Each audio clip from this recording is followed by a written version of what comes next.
আজ দেখা যাক ধানের কি জন্য ফলন কমে আর ইঁদুর ও আমরা যে ব্লাস্টের রোগ আছে, বিভিন্ন প্রকার রোগ আছে, কিছু কথা বলার চেষ্টা করবো ইনশাল্লাহ। একটা জমিতে দেখেন বাতাসের ঘর্ষণে, অর্থাৎ যখন ঝোড়ো বাতাস হালকা বৃষ্টি হয়েছে তখন কিন্তু বাতাসের ঘর্ষণে থোড় অবস্থায় ধানে, অর্থাৎ গর্ভবতী অবস্থায় ধানের পাতাগুলো অনেকটা লাল হয়ে গেছে।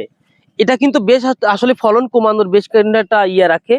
আমরা পাশাপাশি আরেকটা জমি দেখি, এখানে কিন্তু আসলে তেমন একটা ঘর্ষণ লাগেনি বা তেমন একটা ক্ষতিগ্রস্ত হয় নাই। এখানে কিন্তু 100% ফলনটা বাড়তি হওয়ার সম্ভাবনা অবশ্যই থাকবে।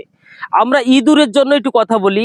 আমরা যদি ইঁদুর জমি থেকে তাড়াতে চাই, তাহলে আমরা যে বাংলায় বলি যে কারেন্ট পোকার ওষুধ, এক কথায় কি নিটেন পাইরাম ও পাইমেট্রিজিন যেটা 80W আছে, এটা বাজার থেকে যদি আমরা সংরক্ষণ করে প্রতি 33 শতক জমির জন্য 25 গ্রাম 2 ড্রামে মিশিয়ে সুন্দরভাবে স্প্রে করতে পারি, তাহলে সাথে যদি আমরা 50 ইসি যেরকম সেলক্রোন আছে, সাইকেল আছে, কাপ আছে, বিভিন্ন প্রকারের যে কোম্পানির ওষুধ আছে ইত্যাদি ইত্যাদি, এইগুলো 50 ইসি ওষুধ আমরা যদি ড্রামে 1-1.5 মুটকি 2 মুটকি হারে ব্যবহার করতে পারি, তাহলে কিন্তু ইঁদুর তাড়ানো সম্ভব। আমরা চেষ্টা করব ঠিক যখন ধানে একদম মোটা মোটা থোড় অবস্থায় আসবে, আমরা কোনো বইয়ের কথা বলছি না বা কোনো ইসের কথা বলছি না, আমরা নিজেরা যদি কৃষক, নিজেরা যতটুক পাইছি গবেষণা করে বা প্রয়োগ করে করে সেই অভিজ্ঞতা থেকে আপনাদের সাথে শেয়ার করছি। হয়তো বা ভিডিও শেষে কেউ বলবে যে ভাই এটা তো অমুক বইতি নাই তমুক বইতি নাই। আমরা বইয়ের কথা বলছি না, আমরা নিজস্ব যেটা ট্রায়ালে দিয়ে পাইছি সেটার কথাই বলছি।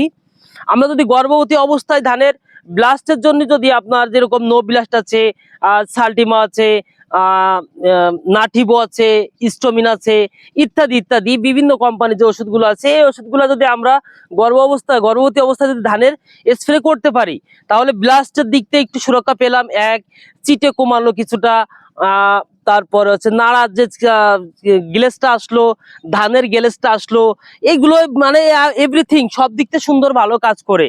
আমরা কি করি, যখন আছে আপনার ধানে বাইরে যে অবস্থায় আছে বর্তমানে, এই অবস্থায় কিন্তু ধানে 80% ধানে ফুল রয়েছে।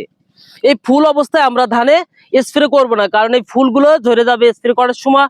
আর ফুল অবস্থায় যদি অতিরিক্ত কোনো সমস্যা হয়, যেরকম কারেন্ট পোকা নষ্ট করে দিচ্ছে বা ব্লাস্ট লাগিয়েছে আমরে আকারে, এটা যদি আমাদের নিধন করতে হয়, তাহলে আমরা যদি স্প্রে করতেই হয় বিকেল বেলা স্প্রে করার পরন্ত বিকেলে, তাহলে কিছুটা ক্ষতির অংশ কমে যাবে। আর একটা বিষয়, আরো অনেকগুলো, অবশ্যই ভিডিওটা লম্বা হওয়ার কারণে আমি বলতে পারছি না। যদি আমাদের ভিডিওটা আপনাদের ভালো লাগে, অবশ্যই লাইক, কমেন্ট ও সাবস্ক্রাইবার করে আমাদের পাশে থাকবেন। দ্বিতীয়ত, ধান বা যে কোনো ফসলের যদি কোনো সমস্যা ত্রুটি হয়, সেগুলো আমাদের জানাবেন। আমরা চেষ্টা করব, যদিও আমরা কৃষি অফিসার না বা কৃষি কর্মকর্তা না, আমরা স্বাভাবিক একজন কৃষক, আমাদের অভিজ্ঞতায় যতটুকু আছে, আমরা যতটুকু পাইছি, এগুলো আপনাদের সাথে শেয়ার করব, যাতে প্রত্যেকটা দেশের কৃষক সুন্দরভাবে চাষ করতে পারবে। এমনকি আপনারাও যদি কোনো ভালো সাজেস্ট থাকে আমাদের কাছে করবেন ইনশাল্লাহ।